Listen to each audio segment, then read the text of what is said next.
Hello guys, welcome to a new edition of React today as part of the World's Whale project.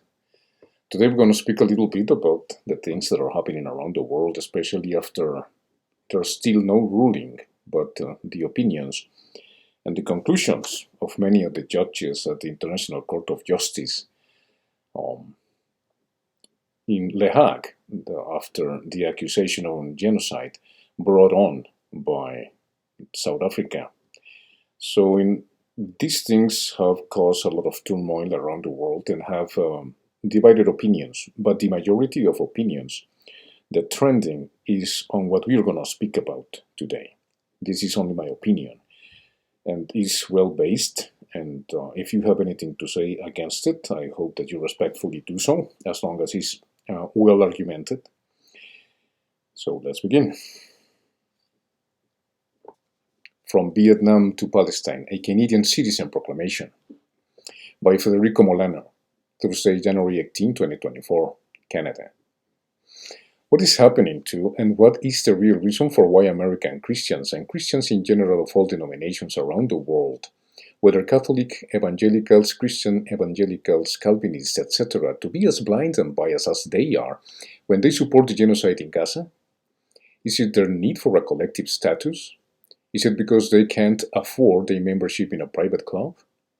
Well, then apparently that is why they go to church, where they donate a tenth of their income or whatever they can contribute with to feel they are a part of something bigger than themselves. A social club to support each other on a common goal that the pastors guide them to go to, where their pastors or priests tell them what to do, how to think, what to believe, even if it's to justify wars against others based on proven historical lies? How else can you explain their support for genocide? Israel monopolies banking systems' control over the economy and their impositions to others with the help of their friends in America, the United Kingdom, and the European Union by force when necessary are not issues for the Christian Churchgoers Club members to be concerned about. That is why they have the elites of each country to blend in with. There you can see their bishops, you can see their cardinals, their pastors, their popes, their monsignors and priests who can afford membership on the best private clubs to supposedly represent them there. As long as Israel is free to keep controlling them with the world elites on top, they will feel represented at the club members' meetings. No matter if such leaders are expropriating their people's culture by controlling their theater, their TV shows, the media, Hollywood, academia, think tanks, with no discussion whatsoever on important issues of public interest, with no debate on issues of vital public development. The same in universities or governments, with no critical thinking whatsoever as long as the churchgoers keep on being under the authority of their, in many cases, overeducated leaders' guidance in the name of a God that they have never seen. Here is where you have to admit that Ivan was right on his prophetic vision of humanity 144 years ago. For that, please check my play on the Grand Inquisitor and tell me if I'm wrong. Israel don't care who becomes president of the United States because they know that he or she will be obeying their initiatives, they will be obeying their directives and will. Like an orchestra director, the musicians will follow the lead. I agree with Professor John Mersheimer when he said, and I quote, "We are watching the making of the Protocols of the Elders of Zion Volume 2 on an interview recently. The result? They are going to bring the war home. There is no need today for the weather underground. This time, they are going to bring the war home for sure. And the worst part is that in the Western world, when the majority of citizens keep silent on a situation of genocide, that is violence. Maybe to us, Canadians, like in Palestine, only falling down bombs might open Canadian, American, UK's, and European understanding, with our eyes wide open to see and realize what is really happening in Gaza. But way too late. Once war has come home, we will blame the Russians and the Chinese. We will blame the Muslims and the Iranians, anybody else but ourselves. By then, we might understand that it was not any of the above, but our lazy self-inflicted ignorance to the foreign policy used by our leaders and allies to ignore the security concerns of other states. That colonization was what we always supported by exercising violence for resources, trade protectionism, and illegal sanctions in the name of American, Canadian, UK's, and European Union interests, which are supposed to be the citizens' and allies' interests, ignoring the most important commandment of all, to your proximus as well as in foreign policy, which is don't do unto others what you don't want to be done unto you. Period. Now you see 4 News, BBC News, CBC News, Deutsche Welle, CNN and others trying to look good on TV after the conclusions of the International Court of Justice on the case against Israel for genocide brought on by South Africa. And I quote, "Not even Den Haag will stop us on achieving victory," unquote, says Benjamin Netanyahu, and keeps on insisting on it. While the genocide continues. Seneca, Martin Luther, Dr. Martin Luther King Jr. and many others warned us before about what Israel is doing now and what Israel really is. But we didn't listen for the benefits and wealth America and allies received by supporting such madness and by betraying their peoples in the American Congress, as in the Canadian parliaments, and the UK's, the European Union, Australia and New Zealand parliaments which support this genocide. As if no lesson had been learned on how stupid the powers that be show the majority of the people of the world they can be. The pandemic response for this matter is the most recent example before Gaza. No accountability, no responsibility adjudicated to no one, especially politicians after those horrendous inexcusable impositions on humanity by private entities, like Pfizer, Moderna, AstraZeneca, JJ, with taxpayers' funding, while the corporations profited billions of dollars a year during this period, and still do, and have no plans for us, the country and the world. This has created a chain reaction of responsibilities and accountability on politicians, on mainstream media, on governments, and how they manage their immense budget for the most mediocre profession in history since Pulitzer, in crises like this. Journalism, $1.2 billion in Canada alone, which help our government to take away from us our right to be well informed on matters of public concern and the duty for truth and honesty on speaking truth to power.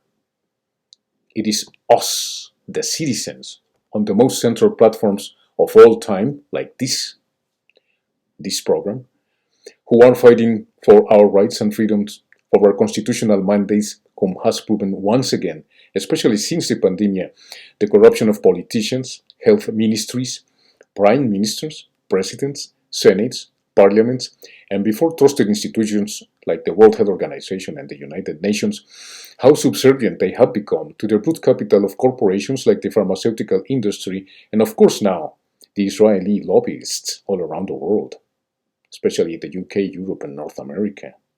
And they just keep on walking as kings among its subordinates, our public elected officials. From Vietnam to Palestine, we remember. We are today to vindicate the Vietnam protesters whose rights were squashed, oppressed, killed, persecuted, silenced by the authority of J. Edgar Hoover's FBI, the Secretary of State Henry Kissinger, and Robert McNamara, then as now. They are all war criminals. So is George Herbert Bush. So is George Bush Jr. So is Dick Cheney, Donald Rumsfeld, Britain's Prime Minister Tony Blair, and his cabinet. So is Hillary Clinton and Condoleezza Rice, among others. The Pandora's box of corruption for more than 100 years is finally showing us, the country and the world, the truth that media, nor politicians, neither representatives, prime ministers, presidents, senates, or parliamentarians had the honesty to show us, their constituencies. The same we have to say about their supporters, their sympathizers, the churchgoers, the pastors, their bishops, of all religions, who went along and still go along with this madness. The John Huggies, the prosperity gospel leaders of Christian clubs all around the world finally being discovered for the fraud they really are. And all of them are to be exposed, taken out of office, condemned and jailed for the endless lies, for the endless manipulations, and for the endless political decisions against our fellow human beings, putting us against each other, while telling us that it is for our own good. Even their false God will be put on trial as they are uncovered to be false prophets themselves. And of course, that will include you. Yes, you. For blindly and violently, in most cases, since Vietnam, since the Iraq War, then the 2008 housing bubble, and after those the so-called Arab Spring, and now throughout the pandemic, for discriminating us and helping to keep your fellow citizens out of food stores, out of restaurants, out of hospitals, in some cases with deadly consequences here in Canada, which I documented in my discourses before. In the days of the Vietnam War, politicians supported violence against the anti-war movement, the civil rights movement, all for trying to stop the abominable genocide against Vietnam, Laos, Saigon.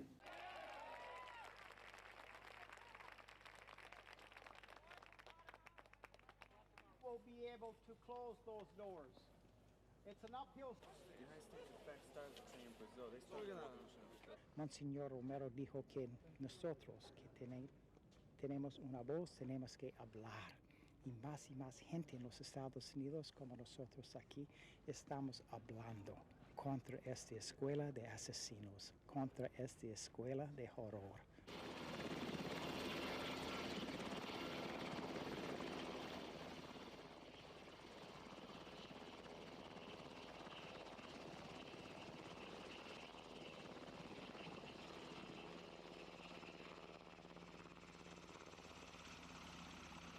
Cambodia. In the words of Dr. Martin Luther King Jr., whose birthday we celebrated as well as his civil rights people's movement on January 15, 2024, and every year for the importance and the significance of truth in days like this.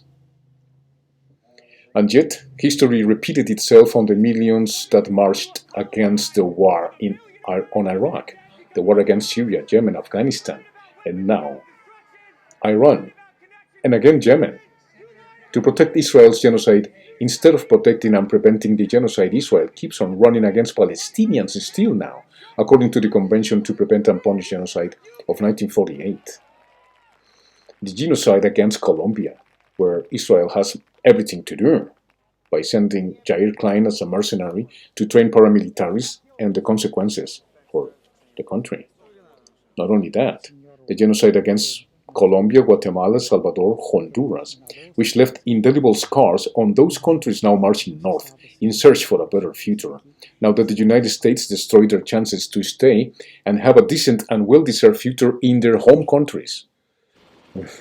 Let me catch my breath here. All of you presidents, prime ministers, politicians, senators, parliamentarians, bishops, pastors, priests, and citizens of the world whom support the genocide against Palestine have learned nothing from history. That is why you are about to be exposed naked like the farce you all are. Not to be forgotten, but shamed and disregarded as you liked and supported the powers that be on each generation of deceit, on each generation of war crimes, on each generation of lies in the name of profit over the better fate of whole nations. Politicians, prime ministers, presidents, senators, parliamentarians, bishops, pastors, priests, and citizens in the United States, in Canada, in the United Kingdom, and the European Union, whom keep on showing that they do not represent us, nor our countries, nor the world majorities, are all to be jailed with exemplary terms for such incredible injustices on the policies of war and for what you thought it was the last game to play for you, that you want us to support. Genocide, according to the Convention on Prevention and Punishment of Genocide of 1948, that you Americans, that us Canadians and allies ratified in 1951. the pandemic, with more than 6 million people dead, the division of households into believers and not believers through this period, into supporters and not supporters of unconstitutional mandates and emergency acts, the control and immobilization of 8 billion citizens of the planet, the seizing of bank accounts, the corruption of institutions, and the capture of entire health systems around the world. I mean, the capture of entire healthcare systems around the world, the isolation of doctors, of virologists, and the indiscriminate censorship of decent citizens, as this program is, in all media platforms, alternative media, who peacefully fought and keep on fighting for the freedom established on the Bills of Rights and Freedoms of our supposed democracies, for those of us whom still fight uphill for the truth, for accountability, for no repetition, and for justice. Some of us jailed as political prisoners here in Canada. These perverted evil ways have done enough harm to us, to the country, and to the world. It is time for us, the country and the world, to identify them as they identify us.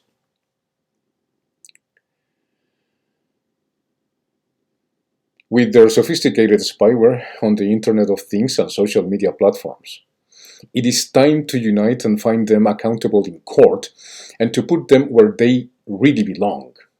It is time for them to be found guilty with the enormous amount of evidence that we dispose of, and make them all pay with exemplary prison terms in federal supermax prisons, as they have done with Julian Assange. Release Julian Assange immediately. There. Put them all there with the murderers. Put them all there with the assassins, the thieves that you created, with those economies like the Federal Reserve, the Bill Gates private investments, the donors that corrupt academia and fire university presidents at will, the World Health Organization too, and the corrupt donors that now are taking over, the poverty investment banks such as the International Monetary Fund, the World Bank, and the World Trade Treaties, the World Trade Agreements, who make public decisions on secret meetings behind our backs as private citizens without our consent, on private tribunals that always are in favor of corporations without our consent. Those on the European Commission who support the destruction and corruption of the United Nations and the weaponized expansion of NATO for their neo-colonization ambitions, risking the security and safety of millions of peoples in their own countries, as is now before neutral countries such as Finland and Sweden, and all around the world. As is Miss Ursula von der Leyen bipolar discourse against Russia, but nothing but support when it comes to the Israel genocide against the Palestinians. It is time for us, for the country and for the world, to elect citizens that have demonstrated competence, moral ground, integrity and virtue. No more genocide Joes, no more Nancy Pelosi's, no more Chuck Schumers, no more military-industrial complex scot-free malign influence, no more burlesque CEOs as Pfizer, Moderna, AstraZeneca, Johnson & Johnson to corrupt healthcare systems. It is time to do unto them what they have done unto us. It is time to freeze their accounts. It is time to vaccinate them. It is time to take them out of work, out of office, to seize their bank accounts and redistribute their wealth made and funded with people's taxes. While they made billions every year, as we were imprisoned at home, 6 feet distance from one another, holding lines to eat while masked, paying more and more for the inflation and the soaring cost of living they have cost us, the country and the world. No more oil and gas giants absolutes, but to transition fast to new energy forms that will comply with modern nature, with people's and according to people's capacity to contribute to the new technologies as described by late Eugene F. Malob. And to evolve, as was the will for more than 100 years of the best scientists of all times. No, I'm not talking here about Albert Einstein, nor Oppenheimer, but Nikola Tesla and his vision for advanced society's energy systems. The new old technologies as zero-point energy and cold fusion, and others for which many were literally killed for the benefit of the few and the oppression of the rest. It is time to redistribute the wealth of the present giants of communications and platforms that are antisocial, that surveils us, that control and censors us, and prevent us to make well-informed decisions on anything that is of public interest and public concern. No more Justin Trudeau's, no more Chrystia Freelands, no more Mendicinos in Canada. The same in every country in the European Union, the UK, New Zealand and Australia. As the Brandenburg Gate March of German farmers have recently demonstrated, marching strong through the streets of Berlin, like the Netherlands did not long ago in response to the Canadian Freedom Convoy from Vancouver to Ottawa, peacefully and respectfully to the Constitution and the Canadian Bill of Rights and Freedoms. And yet, we are called fascists, extreme right individuals, and yet we're still strong. We had enough of you media. This all happened because of you corporate politicians, corrupted and incompetent, as well as your journalists whom never speak truth to power. So, it was and still is up to us now. Let us unite everywhere in Europe. Let us unite in the Netherlands, Germany, in the UK, in the United States, in Canada and New Zealand and Australia if they want to, and reclaim our constitutional rights and freedoms before the World Economic Forum, before the donors of the World Health Organization and the bought-off politicians who wish to destroy what we, the citizens of the world, deserve. And that is truth, justice, reparation, and no repetition. There is no excuse for what they are about to do if we, the citizens of the world united, don't stop them now. It is time to destitute these corrupt ways to submit the people because they know better, they say. Well, obviously they don't know anything about us. Nothing about us without us. Period. By doing this, we will wake the beast in its multiple heads against humanity to expose herself for all of us to see. That will challenge their God and ours to see which one prevails, and if God or gods did ever existed, it is time for him or them to show up.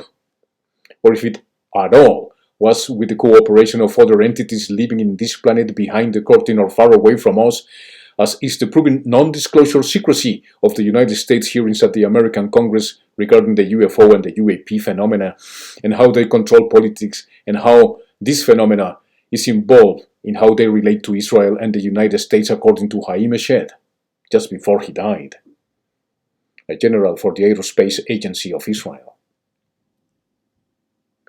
The injustice, the brutal genocidal ways of the last 500 years are to come to an end today. All and all is just lies, lies and more lies. Well, enough of the deceiving evil ways our politicians and all whom control them as the puppets they are show us to be, and for the ways they keep on treating us. Enough! All of them are to be put in front of the court of public well-informed opinion of the world, free of bias and special interest, and free of this maligned, pernicious, insidious, deceitful ideology-based influence that protects monopolies, brute corporate, greedy, genocidal capitalism of which Adam Smith warned us about. The wars for independence are back, guys. This is the point. Listen well here. UK, Europe, Canada, the United States. The wars for independence are back.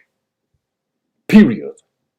Let this be the moment, let this be the days in which we proclaim on each country and around the world our real independence from the new colonization processes we are all being subjected to by dislocated corporate politicians who do not care nor are aware about our immediate needs and achievable goals as a better civilization, and for us and for the country and for the peoples of this only home, our still beloved and beautiful blue planet, to take over and change our world now, and for which I announce my candidacy as Prime Minister of Canada. For us, for the country, for the world. Hope to see you next time in the next edition of React Today as part of the World's Way project. Au revoir. Bye-bye. Hasta pronto. It's now or never, guys. Now or never.